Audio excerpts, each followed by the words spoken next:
welcome back. Today we're starting our next project. It won't be a very big project, and hopefully there'll be more racing and action shots than anything. But we'll be working on my friend's 1995 Toyota Chaser. I'll put it up on the lift and you can check it out.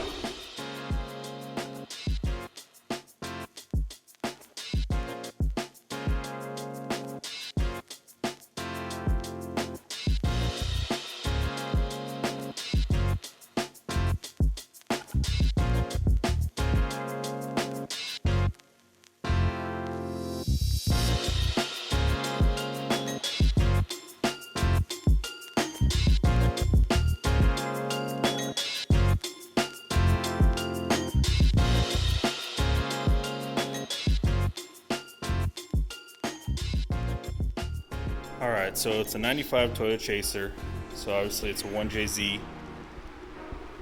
It was twin turboed from the factory, but one of the turbos took a dump, which is pretty common on most of these JZ motors, for the twin turbos to either start smoking or develop a ton of shaft play, and his did get a bunch of shaft play and start eating itself up.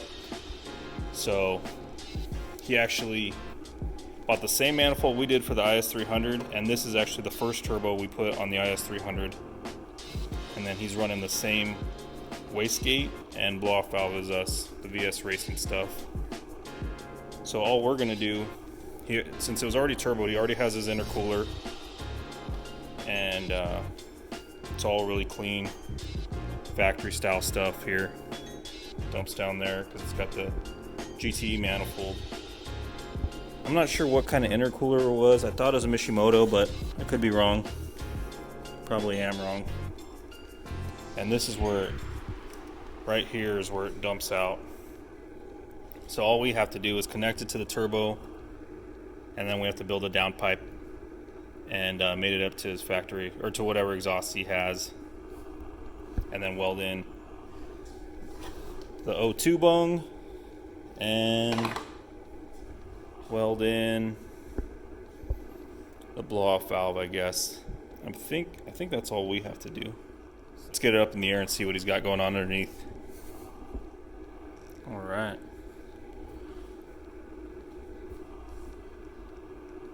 Looks like it's got a full exhaust. Looks like 3-inch. I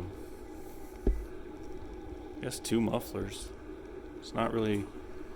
This might be a resonator here, but that looks like a full size. Not a full size, but like, you know, regular muffler.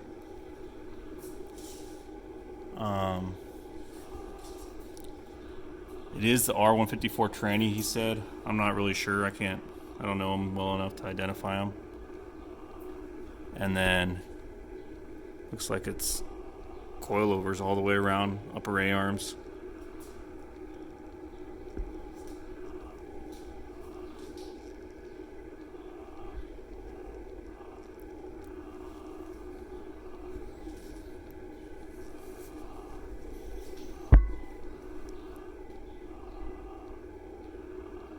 Even in the rear.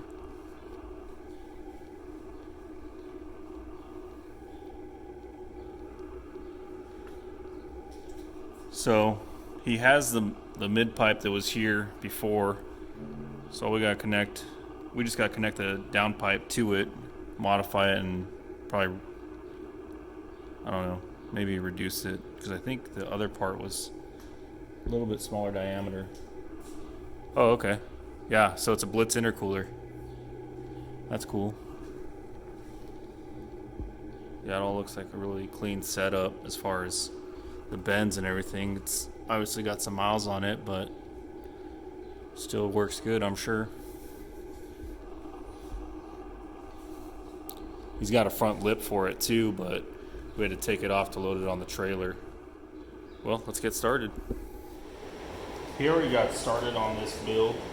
I was busy working on other stuff, so he went ahead and tore off all the old turbos and exhaust, which is a pain in the butt anyway, so I'm glad he did. And then he had another buddy weld on the flange for the V-band, because it still had that square bolt We got the V-band from the wastegate welded on, manifolds on, obviously, and everything's tightened up. He's got the oil lines, and he also ran the water cooler lines. So all that's plumbed, and so is the drain. Looks like it's a little bit tight to the primary tube, so I might change that. We'll see. We'll see what we can get out of it. But right now I'm going to work on the intercooler side and getting this turbo reclocked.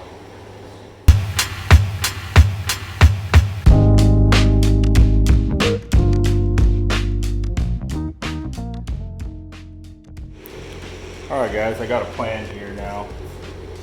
So I'm going to take 90 here, spin it something like that, cut it, take my other 90,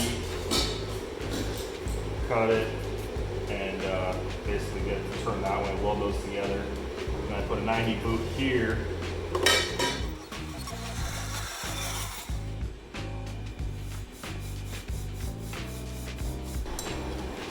Alright, so I got something pieced together here.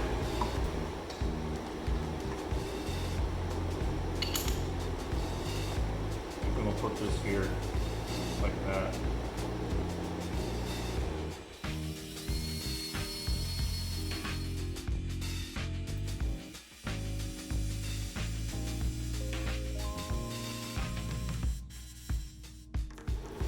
Okay, I got it all welded up. I'm gonna go ahead and Scotch-Brite the whole thing because I had to Scotch-Brite it to clean it. Sometimes some of these cheap bends have some kind of coating on them that if you don't Scotch-Brite, even though it looks clean and brand new, if you don't Scotch-Brite it, it welds like crap. So now I just kind of Scotch-Brite them all a little bit to clean them up. Some of the welds came out okay. I'm not like crazy good TIG welder, but they'll stick, I guess.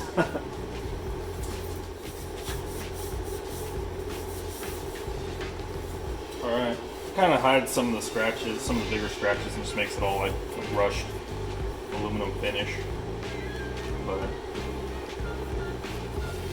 I'll just clean out the inside and the outside and put it on, and that should be done.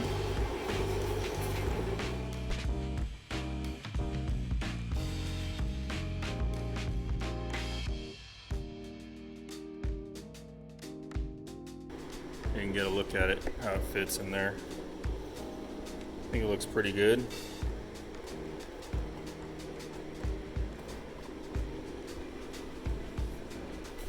And it's below that can there, that overflow for the engine fan fluid. Hey guys, it's the next day, and I'm gonna get started on the exhaust today, but I'll just catch you up really quick with where we left off. We got the charge pipe built. I went ahead and ran these vacuum lines. I only ran that one. I still got to run the one for the wastegate, and then this is just sitting here. The intake for the turbo is just sitting there for just to make sure it all fit fine. I bolted on the V-band to the housing so I'd have my starting point. And then here's what I got for bends. I got these U-bends with the 45. They're stainless. So I'm just going to cut them up and make them work for me. And hopefully we have enough here. We just have to get it down. And since it is a right-hand drive car, see if I can show you. We got the steering shaft down there in the way. There's this heater hose. It's a tight squeeze for 3-inch pipe right through there. And then of course we got the wastegate right there.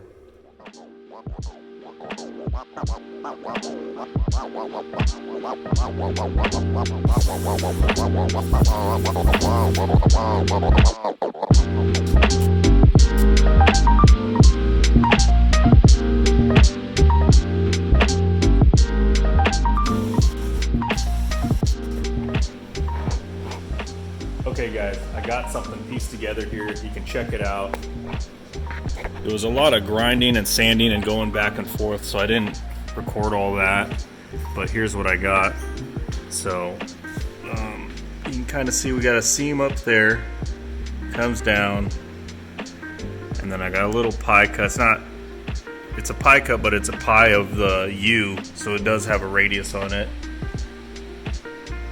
And then to our V-band, obviously, and I was able to flare this some, you can see it there, and it actually is pretty decent. So now I just gotta bust it loose, get it all welded out, and then that part will be done. I'm gonna drop the car down now, and then I'll punch that hole for the O2, and then break it all loose, put it on the bench, and weld it all out. So here we go.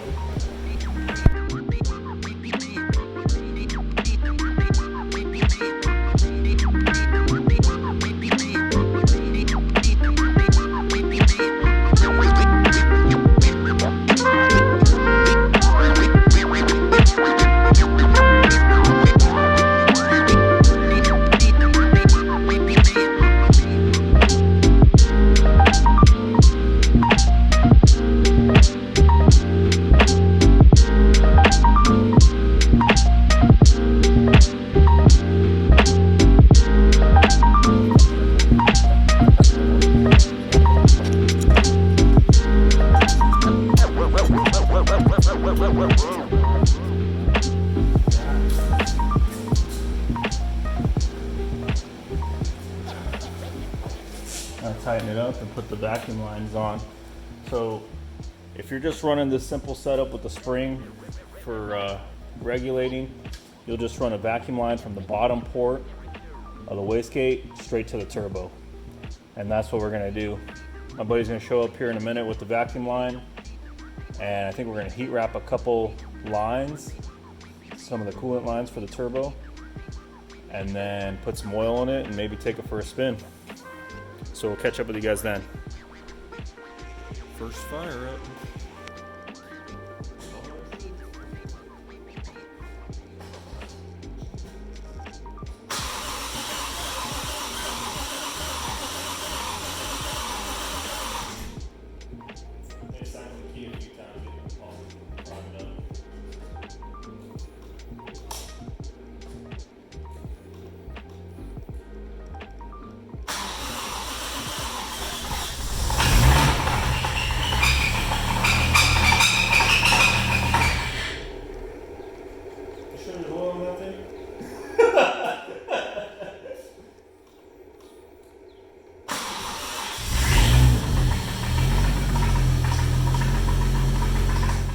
Well guys, we got some bad news. So we started up the car and it had a pretty gnarly rod knock. And I guess the backstory on the car is he bought this car with some noise, and when he took the filters off, he noticed that the turbo was seized up, so we kind of just figured it was the turbo. And obviously it was a problem. And there was a bunch of oil in this intake tube down here, so we figured it was toast, and it was toast. You couldn't spin it by hand, the first turbo, the front turbo. And fired it up with this new setup and just had a fat rod knock, or what sounded, we pulled off the valve covers hoping something under there was the issue, but ended up pulling the sump in the pan, on the pan, the front sump area here. So we pulled that, and the first 4 rods looked okay, and I can't quite get to the 5th rod and the 6th rod because the way that cross member is there, that subframe. But I could get a screwdriver in there and I could wiggle it. So here's also what some of the crap we found in the pan. You know, bearing material like this here and all that. A bunch inside of the pickup, a bunch more down there. So, and then obviously everything on this windage tray, all that grit. So we're hoping it's not too far gone to where the crank is junk or the rods are junk or the block is junk. I'm pretty sure it's a rod though. So we're gonna pull the motor and just freshen it up. Probably just throw some rings and bearings in it, but it won't be right away. I got some other stuff I gotta work on. So that's the plan. He just wants to get it running and driving so we can start messing with it this season before summer's over and everything's over. So if we can just get some bearings in it, then and it's running good, then we'll thrash on it all season, and maybe later build it. But I mean, these motors are supposed to handle some serious power, so it's a good set of. I don't know what happened. If maybe the turbo junked and some crap went through the bearings, or it could have been the other way around. But since the turbos are known for dying, I'm assuming it was that the turbo died. Some crap went into the oil system and went through the bearing and must have grabbed a bearing and spun it. Alright guys, so this is round 2 of the Chaser. Matt already worked on it a while back. We're going to put both videos together, but there is what is it, rock knock? Or is it main bearing? Spun bearing. Edgar, which is who owns the car, he already bought a new motor. So we're just pulling this out and putting the new one in, and the new one is built. So that'll be better overall in the long run anyways. So that's what we're doing today.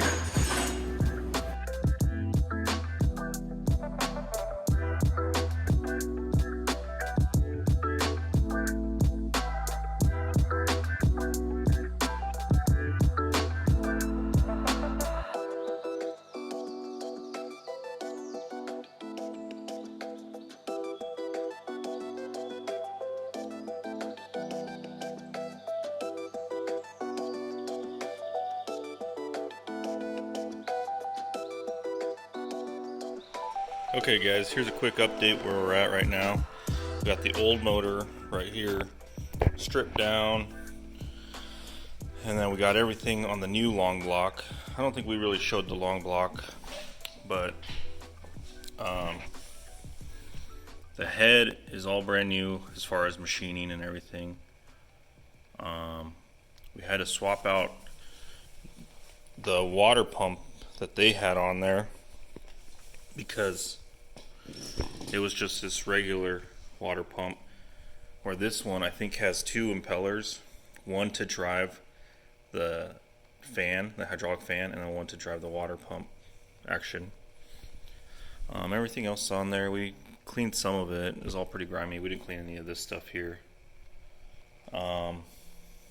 So I think just got to hook a chain up to it and throw it back in the engine bay. I'm not going to change the clutch out. Let's just kind of slap it back together how it was with the refreshed engine, and should be firing it up today. Alright, we'll get started.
first startup right here. Motor, new motor, I guess it's rebuilt. So we'll see what she does. You ready? What's going on? He's getting his radio set up. Oh, dude, she fired right up. Better than the last one. Wow. A lot less ticking.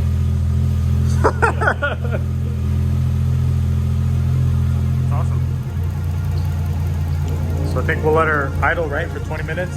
Yeah. And then swap out fluids again. And then take it out for a spin.